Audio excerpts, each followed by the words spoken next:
Howdy, folks, and welcome back. We are here to discuss Arcane Season 2. I am Brent Barrett. I'm Kevin Bachelder. And I'm Wendy Hembrock. And we just had the first 3 episodes drop on Netflix just a couple of days ago. Episode number 1, Heavy as the Crown. Episode number 2, Watch It All Burn. And episode number 3 finally got the name right. And we thought we'd get together and talk with you guys. We're going to do this for each of the 3 sets when they get dropped. So expect a couple more of these episodes this season. But I think we should kick things off with some general thoughts and ratings like we normally do. And, I'm going to first start with my rating, and then I'll go into some general thoughts. I think episode 1, having it come right back from the end of last season, and just felt like it was nonstop. It just felt I was on the edge of my seat the whole time. I'd give that episode a watch it now, in my opinion. Just so much great stuff in that one. Episode 2 slowed us down a bit. So I'd give it a high watch it soon. Had really good stuff in it. But it wasn't as like edge of my seat as episode 1. And episode 3 finally got the name right. I'd give a low watch it now.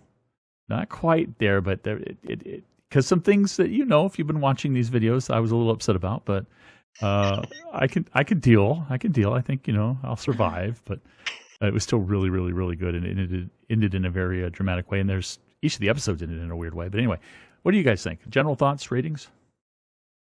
Yep, I think I'm similar to you. I'd say first one was a low watch it now for me. Second one, like you, not quite at that level, so I watch it soon.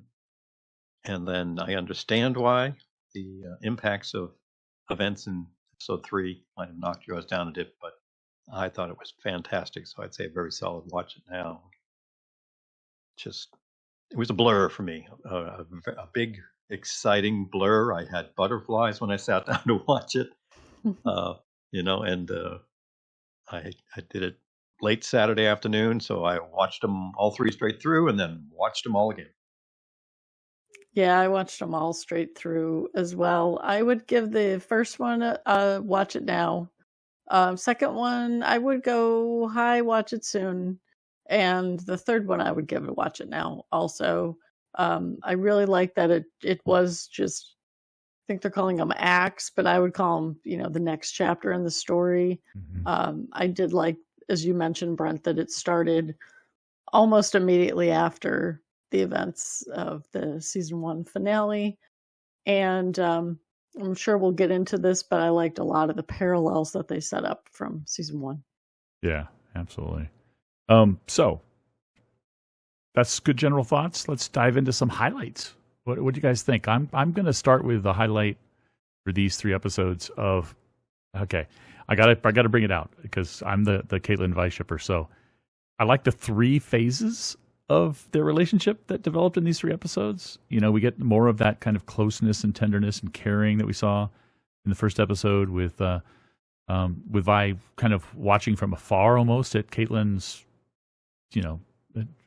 sadness and dismay at the loss of her mother, and then talking to her and reaching out to her, as her father tried to kick her out.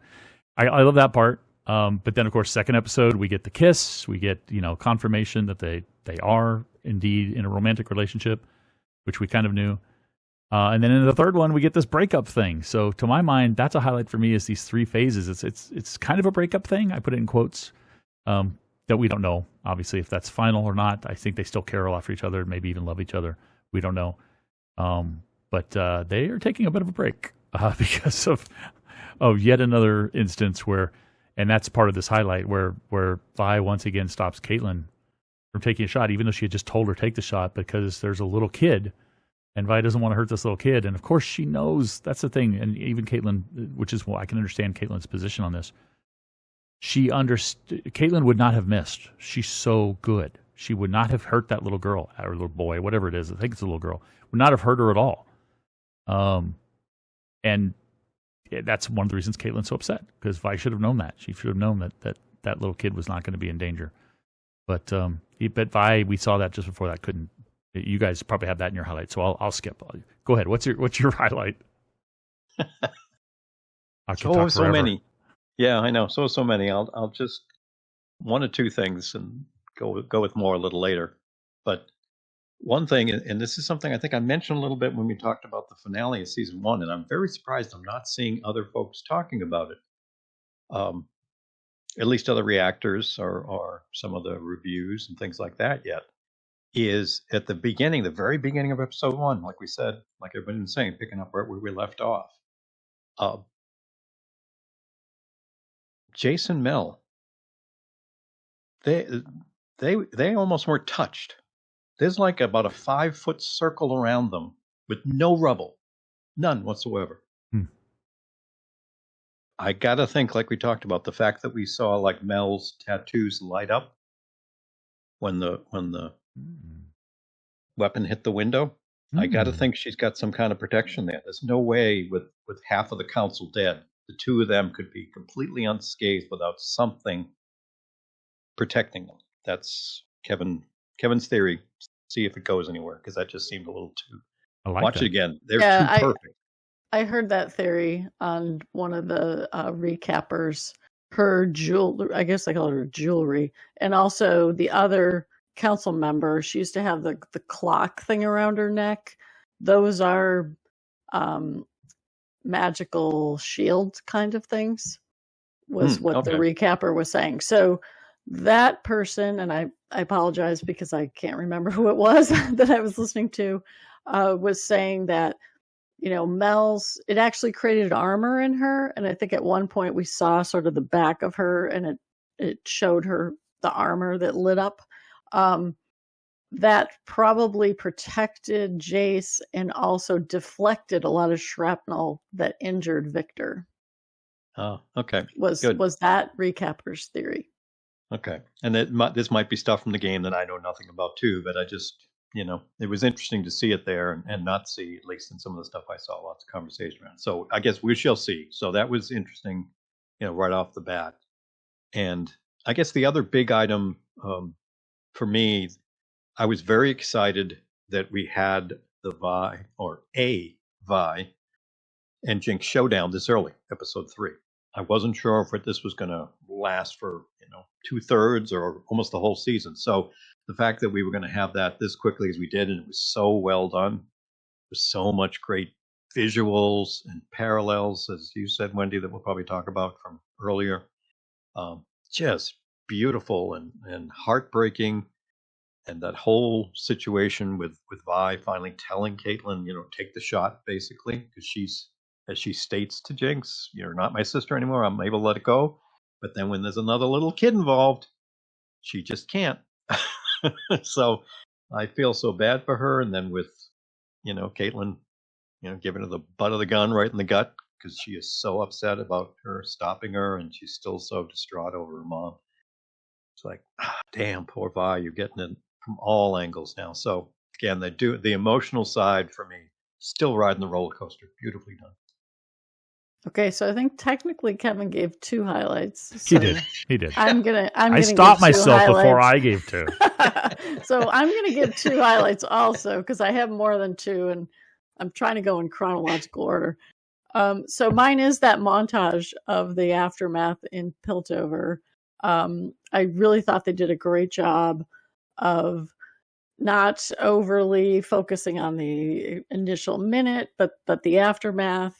It kind of put all the pieces back on the board very quickly. It was really beautifully visualized, and the music that went with it, I thought that was a great sequence all the way around. And it starts the whole transformation of Caitlin, which we've sort of touched on the surface of.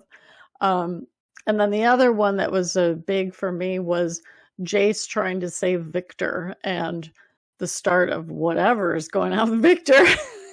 And I was wondering what was going to happen to him last season, and now I'm really wondering what's going to happen to him when he was literally like suspended like a fly inside the hex tech while he was sort of incubating in there. And then the Victor that comes out, and we have this very poignant reunion. You know, Jace, first of all, is no longer sort of the leading edge of the hex tech. Like, he's trying to catch up with whatever Victor's been doing, which is a reversal of their relationship. But also, you know, Victor is like, thanks for the help. I'm out. I got a whole new mission that we don't know what it was. And, now Jace is being left in the dust, whereas in season 1, it was Victor feeling like he wasn't keeping up, and, Jace was being sort of catapulted into this whole other sphere of the politics and the expansion of Hextech. And now it appears that Victor is on a completely different mission when he goes into the Undercity. Yeah. All right. I'm going to do one. Hopefully I'll stick to one and you guys will stick to one. Kevin. Stop me. All right. My next highlight is that badass entry of Caitlin into the underground council chamber. She comes in with Vi and the others that she's got in her little team, and she just totally puts down that wimpy counselor. I just love that guy. Love to hate that guy, I should say. And the Hextech weapons and armor they had that clearly Jace was making. I think we saw a little bit of a montage where he was putting the weapon together, and he put the little the gem in the rifle that Caitlin has. So I think that was just a really cool scene. That whole bit where she's totally in charge. And I think I don't know if Mel's mother saw that, but maybe that's one of the reasons why she later on did something else that we'll talk about later probably. But she was just awesome in that one, and Caitlin's still my favorite character. I'll talk about that again later as well, but that entry was just amazing. Yes, and I love my notes have the exact same phrase: "Badass Caitlin and her elite strike force." That was awesome to see. Sticking to just one, I just loved the reveal of the new arm that Jinx created for Savika, complete with stuff from the previous clubhouse and all of the fun stuff with the, all the moving parts and everything there. I mean, that was just an absolute riot, and visually was just amazing to watch. Yeah, so I'll connect to Savika and Jinx. I loved the scene when they reconnect in Silco's office, and Savika's already had one round of trying to corral all these gang leaders, and she comes into the office and she's yelling at Silco's empty chair about, I'm still trying to clean up your stuff, and Jinx is up above her and talks about, I've tried to kill myself a couple of times for you and it hasn't worked, that death wish that she has. And I had wondered what their relationship was going to be like at the end of season 1. And it's, turned out they joined forces. Unclear what their mission / vision really is, but I really liked everything about that scene. It was great for those two characters. Yeah. And can I just add to that I loved visually how they had them both sitting on his desk but looking in opposite directions as they talked about. And I love the bit so perfect. And I love in that scene too, where Jinx speaks up and says, talking to dead people, that's not that's not great. And she throws the knife and it just goes right through one of Jinx's. Everything about that goes right through her ponytail or whatever the thing is, the very long piece of hair. Yeah, her braid. Her braid, and then she just pops it out and then just kind of rolls off the top. I just love that. Yeah. And then when she pulls out the thing she used to inject Silco with in the eye and it's talking. So great scene. Yeah, that started the whole thing where they were both like, hey, wait a minute. Yeah, we're both very similar in different ways about how we worked with him. My next highlight would be Victor the Messiah. You hinted at it, Wendy, but that scene down with the people who are suffering with the effects of the addiction, I think, to the drug. Including that one guy we saw last season who helped Caitlin out to get the antidote for Vi, or the cure for Vi. But curing him in a way, I mean, obviously he's still been changed, the guy he cured, but then seeing the rest of them just fall to their knees, and we see that this pull back and this scene, it clearly Victor is like some sort of religious figure now almost. He's going to be the savior of these people. And from what a little I know of the game lore, that part isn't there, but him being like his body being totally changed, by the Hextech is absolutely part of the game lore, and how he's. I mean, in the game lore, he's more mechanical. He's got metal and Hextech all throughout his body, but it's a similar sort of vibe. So that whole scene was just amazing. Also, I'll stick kind of on a Jinx tangent here. The other thing that stuck with me big was just before, Savika got her gift of the arm.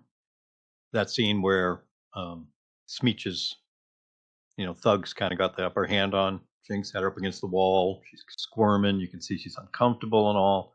And then he kind of gets in her face and talks about, he likes to be up close and all. And then she just snaps and just starts telling him, you're going to regret this. And watching her face and watching the beautiful animation and the voice work to just go from, I can't believe I'm lost the upper hand to, oh yeah, I still got it. Everyone who gets close to me dies. Yeah. Sure you want to get close? Yeah. I'm like, oh, dude, you picked the wrong thing to say. Yeah, I actually, my next highlight was going to be that montage of her walking around afterwards, and then that's when she also meets the little girl. I'm pretty sure she's a girl, who later ends up to be, now a groupie of Jinx who comes to save her, and she won't let go of Jinx at the end, and it's very clearly she's rejecting any attempt at this kid trying to connect with her. We'll see what we see in the next act of how that transforms. Yeah. Yeah, and related to that, before I go into my next one, I did love that bit. We kind of danced around it, but nobody's really covered it. This isn't really my highlight, but I wanted to say it. I love the bit where Vi's got Jinx down and is about ready to crush her, basically. And Jinx just suddenly just says, go ahead and do it. I'm glad that it's you. I'm ready. I just love, and then Vi can't really do it, and then the little girl jumps in. So it was a great little scene. Highlight for me is that battle in episode 1. I didn't expect episode 1 to be so, like I said, edge of my seat, which is why I gave it to watch it now. It not only started out like, what happened to everybody, but then it goes through this morning thing with my favorite character, which was why I probably gave it a higher rating than Kevin did, although I matched Wendy's. But that whole battle sequence, I didn't expect that in the first episode. I didn't expect this, this attack and all these people to fight. And that new redheaded enforcer, the one who's a big fan of Vi, as soon as she was trying to rescue the counselors, I was like, no, they're going to kill her. They're going to kill her. Don't kill her. Don't kill her. That whole battle and the aftermath and everything that was going on with the different people involved was a highlight for me. Yeah, I definitely was a surprise that we had, I'll call it the follow-up battle. Then we find out it was orchestrated. But yeah, that was a nice, unexpected surprise. Yeah, it's a great example of what this show has done that we've seen so many times now through the 12 episodes we've got, is just when you think you know what's coming, they're doing a great job of throwing it in a different direction. And my next highlight related to that, and I touched on it, is the fact that we had the Jinx and Vi showdown so early, third episode. But at that point, when Caitlin and Vi are going through, the ducks and all, and they come out to that big room where Vi gives her the, if you get the shot, take it. Just when she looks up at that big open area and you see all of the graffiti that's obviously Jinx's, I got to tell you, for me, that just gave me goosebumps, because it's like, oh, it's going down. We're not going to have to wait. And that just, for me, was definitely a moving up to the front edge of the seat, knowing it's going to happen. Yeah, and that was another parallel from season 1, where we think that Piltover has the upper hand in terms of how they're going to use the hex core, I think they were calling it, the blue balls. But then it turned out, Jinx has figured this out. And we had the same thing happen here, where Caitlin got the intel from her mother about where we created these vents to, divert the pollution, to save the people in the Undercity. And Jinx, Rube Goldberg's it into sending all of that back into Piltover. It's great. Yeah, that was great. I watched some reactors, Kevin, who had a comment when we were walking into that room and saw the Jinx stuff, and I think the comment was something along the lines of, "Wow, Jinx sure does know how to put her touch on a space, doesn't she?" But and I love too, related to it at several points in their discussion, before they start the battle or at other points, each of those images, from the one with Vander with both of them little to the Jinx totally free, I mean, it all means something. That's what's so great about the show. It's not just graffiti. It's got purpose for the story. Definitely. So I don't know if Brent covered this really or not. I think he might have hinted at it, but the post, the breakup scene between Vi and Caitlin. This was kind of a highlight, and also I'll bleed over into a low light because the show's hinting at its formula for their relationship, because they kind of did the same thing in season 1 of Caitlin's disappointment. I thought they did a great job, but of cueing it, when you stop to have a scene that says, promise me you'll never change. Right. And then the next thing that happens is Vi's perception that you turned on me, when she clearly didn't. She did exactly what she said she was going to do. Exactly what Vi wanted. Yeah. Yes. And so the show did a great job of creating a lot of disappointment for what exactly it showed us was going to happen. Now they need to stick to that. To me, if this show is, really serious, then we need to stick with where these characters have landed, which means Vi truly accepts that Powder's gone. She's Jinx. She is a threat. And, now her and Caitlin are going to have to reframe their relationship somewhat. So either Vi is going to really change and apologize and come around to Caitlin's point of view, or they need to just stay, in love, but not really going to work out. I believe Vi when she said that my sister is dead. And also I love this when she first confronts Jinx, Kevin, where she says that my sister is dead, you killed her.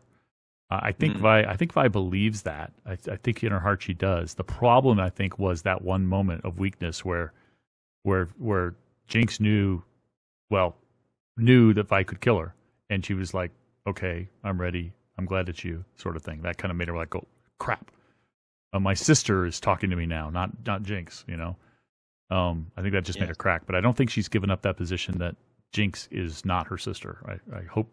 At least, with you, Wendy. I hope that she continues with that. Yeah, and Jinx, whether on purpose or not, I'm not sure. But we've seen now. Well, I know at the Mad Tea Party scene it was on purpose. But how often have we seen Jinx be able to go from totally menacing, where everybody does want to kill her, to just switch the face to a child, and it just disarms people. Yeah. Both and us as viewers too, I think, for that reason of wanting to think that she's the villain, and then see it in a bigger scope. I mean, and back to Wendy, back to your point, the thing I'm curious to see too, related to the Caitlin and Vi relationship, because I do want them together, but I don't know, maybe, and I need to do the rewatch with this in mind again, is. I know Caitlin is hurting. I know she, feels he had a chance to kill her at the end of season 1 and didn't take it, and then their mother got killed. So there's a bit of a vengeance thing there. But I think she's also turned and has gotten meaner to justify why killing her is okay. So I don't know. I maybe Vi is in the wrong and should be the one to apologize, but I don't know. I think Caitlin's still got a part of this that she's got to own up to, that she's a little too vengeful at this point. Well, we saw her sit down and watch a movie of all that intel from her mother. We had her say, I can't believe they attacked a memorial service, because she thinks that second attack is also coming from the Undercity and not Mel's mother, which, that's how she's now getting positioned to be co-opted by Mom. So I do see that Caitlin can definitely get pushed more to the dark side in the next chapter, potentially. But I do think just straight up interpersonally between those two people, they had a conversation, they made a plan, and when push came, Vi, couldn't shove. And so I guess I'm still a little bit more sympathetic to Caitlin about those specific events, because if nothing else, we need to make sure we capture her to take her back to be incarcerated, even if she isn't killed.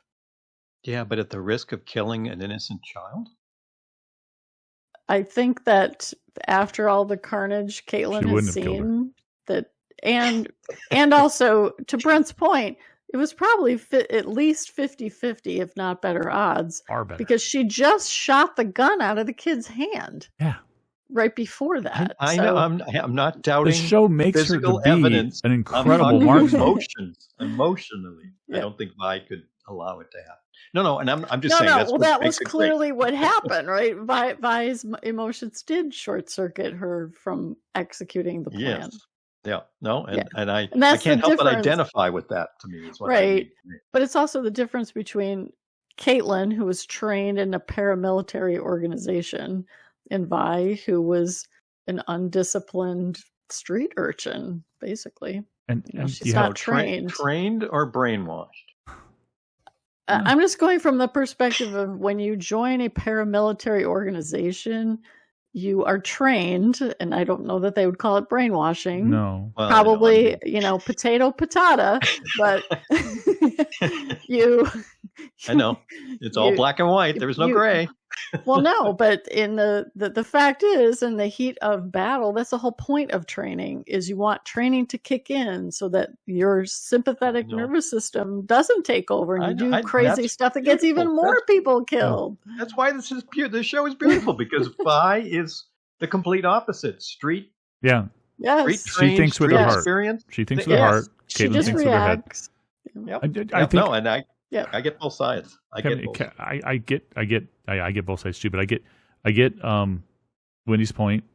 That it's Vi who I tried to defend Vi in the beginning when I first gave my highlight, saying that she only wanted to stop her because of the kid. And then I, of course, defended Caitlin by saying she could make the shot. But I think I was being too nice to Vi there. I think Vi knew Caitlin could make the shot. I don't think she stopped her because of the little kid. I think she stopped her because she saw her sister's face for a moment. And that's what made her stop her. Is like, my sister's still in there. Okay. You killed my sister, but she's still in there somewhere. I just saw her. I just saw her say, I'm glad it's you. Yeah. So, yeah. I think Vi did basically break the agreement. And she is just so, after losing Powder, and now appearing to lose Caitlin. I just think I'm concerned from a story point of view, in a good way, but I'm concerned that now she is just so both far sisters down. Lose everybody who's close to them, but in the case of Powder / Jinx, they die. In the case of Vi, they don't like her anymore and they leave for whatever reason. They break up, It's just beautiful, beautiful stuff.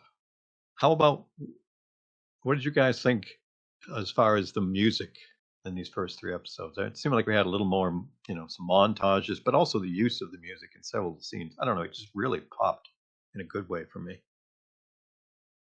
Yep, definitely highlight. I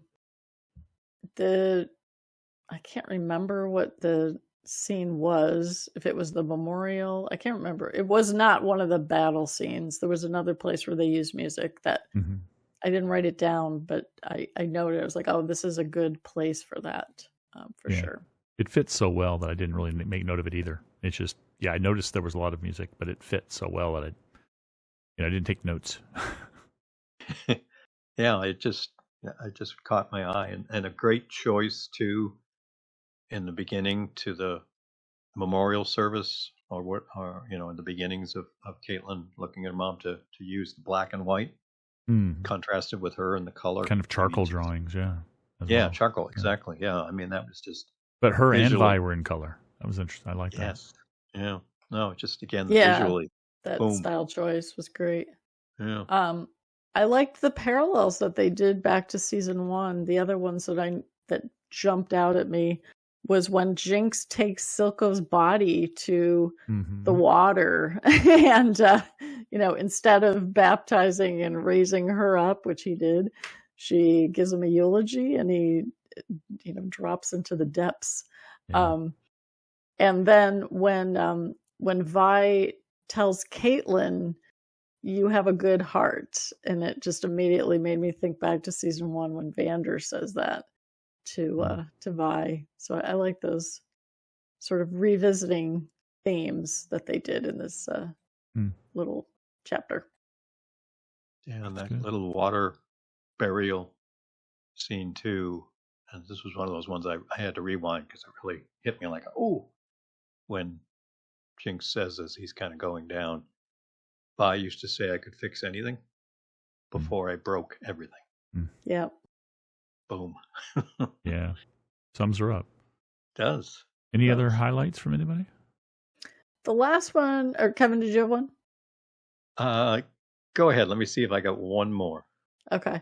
I'm guessing you won't have this one. I liked when Heimerdinger and Echo break into Jace's lab and Running through the they're vents, kind yeah. of dancing around saying, well, here's my new student. He's a student. We're not breaking into your lab. It's just like that. It's just like before. I just love that whole little bit. And that then prompted this whole conversation about the wild ruin theory, and it got me wondering, okay, is Victor somehow tapping into the wild ruin piece? Is that what's going to make him not just a magnifier of the bad part of HexCore? So I'm still hopeful that Victor isn't going to become a Frankenstein or the monster of Frankenstein. Yeah. Now, Brent especially, but definitely one to you too. What do you think happened to Jace, Heimerdinger, and Echo? Got parallel universes here? Time slip? What went on there in that Huh? room? What are you talking about? I think they went through a portal. I think they're in another place. Oh, that. Similar to what happened to Jace way back when he was a kid. Right. Yeah, but way back when he was a kid, that was like a directed by a mage kind of thing. I mean, we saw infinite Jaces. We saw Heimerdinger and Echo just totally distorted. I mean, that to me seemed like a very different thing than what happened to Jace when he was a kid. Whatever it was affecting the battle between Jinx, Vi, all the and, hex tech and Yeah. Caitlin as well, because all their hex was going crazy. Yep. So when do you think portal? I mean, I think ultimately they went parallel through universe a or portal. something. Yeah. Okay. They went someplace. To me it was a portal, and it could be a mirror universe, or it could just be another place in their universe. I was thinking just another place in their universe. Reactors I saw drew parallels to Doctor Strange and that a mirror universe sort of place that they go to sometimes, Doctor Strange. Mm-hmm. But I don't know. It was weird. What did you think, Brent, though? I haven't really thought about it too much. It just, I took it as the same reason I never really thought about what happened to Dave in 2001: A Space Odyssey. It was that kind of thing, at the end of where he's like traveling through jumping through time and stuff and all this weird thing in these weird places. I didn't think too deeply about that. And I didn't really think too deeply about this yet. I probably will. But to me, it was just the hex tech was going crazy and weird things, weird stuff, man, was happening. That's all I took it as. I didn't think of anything else beyond that. However, it does tie a little bit into Crazy Brent Theory Time, which I was thinking about, and a reactor also mentioned it, which I thought was interesting, that one of my crazy theories somebody else was thinking about. We noticed that time is a thing in this universe because Echo has a talent with his watch where he can, whether he's seeing what could happen or he rewinds, whatever. Remember that battle with Jinx on the bridge in season 1? Yep. So time manipulation in some form is a thing in this universe. The crazy theory is that mage who saved Jason's mother is Victor, who went back in time to save Jason and his mother. Because didn't that guy look a heck of a like Victor does now? Wow. I'd have to go back and see, but he was wearing a long robe and a hood. And he So could it could totally be. manipulate the magic. Yeah. Yeah. And we see that weird looking rune, the wild rune, Yeah. both, Uh. naturally in the room when they're there, but also that mage appeared to have it too. That's a Yeah, crazy that's an theory. excellent. That's Yeah. a good one. Yeah, That that's a is good theory. That's a good that one. is a good one. The other thing I thought was cool was the Black Rose assassin magic. That was really interesting too, visually. Oh, what it was doing to Mel's assistant Yeah. when everything was going crazy and the black roses started popping out of her face and her mouth and stuff. Ugh. Yep. Yeah. So where do we think Mel and her assistant went? They were abducted by the witches, I'm pretty sure. Okay. That's what I thought was going on there. Whether Yeah, whether I the thought assistant's they- going too or is she dead, I don't know. But Mel's been abducted, I think, because I thought the she assistant disappeared. might be dead. I think she was being killed. Mel dropped that vial and it landed there, so she was she was taken somewhere. And I think that the ones who were after her mother took her. Yeah. Yeah. Because her mother, Yeah. several times, as we heard, kept talking about the importance of family, the importance of family. So Mel would be the perfect target for those people. Well, that's why her mother said having her as our enemy now is the safest thing for her. Yeah. Yeah. But the Yeah. witches apparently didn't buy that. Nope. Yep. Okay. I have Very another true. highlight, by the way. Okay. My last highlight before we talk about maybe some lowlights, but I don't have too many of those anyway. First of all, I love the whole scene, even though it made me feel bad because she was being manipulated. The whole scene where Caitlin is announced to be the new general to lead the forces. That scene was great, but the highlight for me wasn't that scene in general. It was that new friend of Vi's, the drunk guy. Yeah. Yeah. Him I have that too. him seeing through all the BS. He's Yeah. like, no, and then he Yeah. turns around and walks No, away. He ain't doing this. Like, no, there's some Yep. BS going on here, man. So he's probably going to hook up with Vi again, I imagine. And yeah, maybe let her know Yeah. what happened. Yeah. Yeah.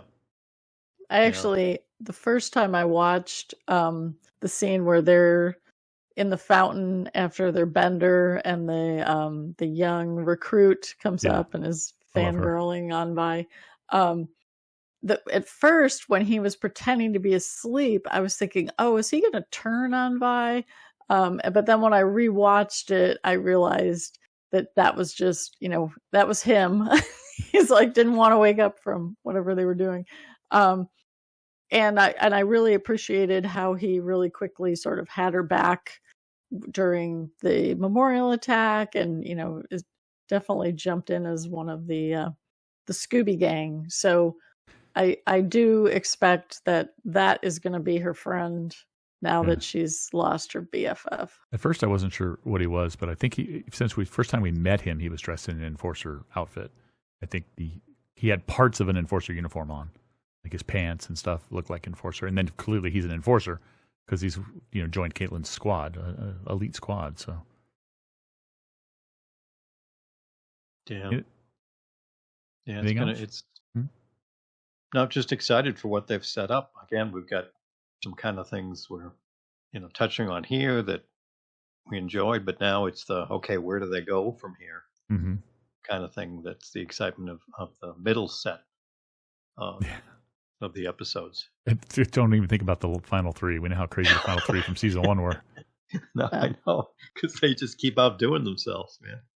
Well, I'm curious. So last time we had a time jump. Are we going to have a time jump this time? Well, I don't think we can because, like you said, Mel was abducted. We can't time jump that. Mom has to react to that. We can't just Mel was in captivity for 5 years. He can't do that. Well, could it be a couple of months? Could it be a month? Could it be? Yeah, and if there's war going is it- on, people would have died. We can't just gloss over those. Some key characters probably would have died. I still think Echo's going to turn out. Him and his people are going to turn out to be the true saviors, at least of the Undercity, if not of the whole thing. Well, now that you have Heimerdinger and Jace in theory on board, I think that it won't be saving their world, unless the end is like the invasion by Noxos or something. Yeah. Which gives the reason of the people of Zahn and Piltover to team up. Yep. Enemy of my enemy kind of thing. Now, I wonder, do we have any real lowlights? I have kind of a semi-lowlight. Wendy hinted at a lowlight. Do we have any real ones? Anybody? I'll pass. I got none. I know. I gave mine. My I only gave mine. semi-lowlight is Mel's mom. And it's not fair to lowlight it because she's a great character and they fleshed her out now. Like I had a lowlight last season that I didn't really get her because she was just introduced at the very end and I didn't think it. So they fleshed her out, but my lowlight is still I hate her. She's just so slimy and so schemy, and it's like taking advantage of every opportunity. And of course, since my favorite character is still Caitlyn, and she's decided Caitlyn's her target, she's going to manipulate Caitlyn now. I was like, I want to throttle you. Please stop. But that was my only semi lowlight. Well, I get it, but she's also, like you said, both the creation of the character, the voice acting, and the part played in the story is, engages you and pulls you in. But you're right there. As soon as she pulled that whole, and it's Caitlyn and all that, I'm like, oh, I can't wait to watch you go down. Hopefully. Yeah, hopefully. But but there's also the chance for redemption, even though she's been manipulating lots of people. That at some point there might be her sacrifice that helps. If she really loves her daughter, yeah, having to do something to redeem her, basically. Yeah, I mean, going back to the parallels between season 1 and season 2, that was Mel in the beginning, right? It was like she's manipulating things. She has an agenda. Right, She's we thought so, yeah. luring Jace. And it turned out that, she did have an agenda that we kind of got behind. So the question will be, can we get behind Mel's mama? Yeah, it's unfair to call it a low light. It is part of the story, and it's an exciting part of the story, but I just don't like her. It's tough when you're always predict that they're going to go bad, and they do. So, and I mean, with her, it's been definitely very predictable that she's scheming at every turn. Speaking of characters, though, last season in our shows, we talked about favorite characters every episode. So do you have any new favorite characters or any cool favorite character moments? I have a new favorite character. Caitlyn is still my favorite, but a second favorite has popped up, and that's the young redheaded enforcer. I just really dig her. I don't want anything bad to happen to her, and every time she gets in some sort of fight, I'm scared.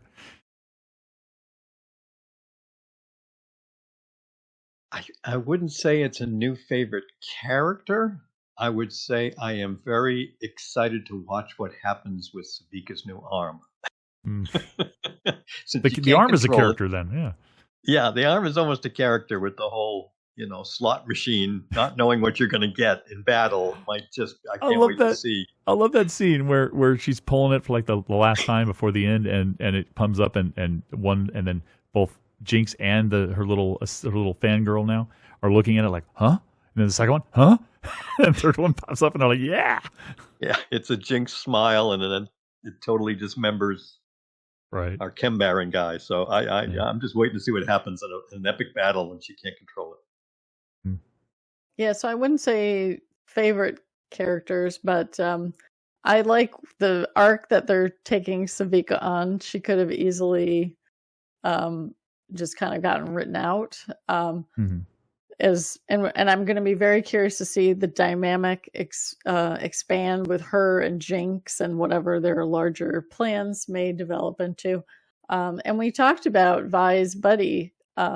I don't know his name, but he was I would say he's a good new addition, as well as the little redheaded enforcer. He's a strong silent type. Didn't talk a lot. Yep. Says a lot with his face, though. And like I said, I think he's going to play a bigger part since he walked away from the BS moment. So it'll be interesting to see. Yeah, and I think that's also true of the redheaded kid, because if they were going to kill her off, it would have happened when the carriage crashed and was getting tossed around everywhere. And to me, so I think they were now establishing her as one of the regulars, but one of the fold. Yeah, I still think they might end up killing her because she's she so adores Vi and adores Caitlin, because she was one of the ones who started, thumping her chest for Caitlin. So I don't know. We'll see. I like her though. All right. We had a section in our show notes for back and forth, but we've been doing that a lot. Does anybody have anything else they want to talk about? I'm just so excited. I really am. It's so cool to really be looking forward to this. And if you folks haven't heard, there's an after show called, I think, The Afterglow that they're doing on the Still Watching Netflix YouTube channel. Supposed to drop on Tuesdays. So we were recording this on Monday. So I might be incorrect. So we'll wait to see. But it's got, many of the folks behind the show, writers, show creators, voice actors. So very much looking forward to maybe seeing what they talk about here between episode drops. Yeah, that's definitely something to look forward to until we get the next chapter. Absolutely. And one last thing I would say, though, is Ella Purnell and her voicing of Jinx in episode 2.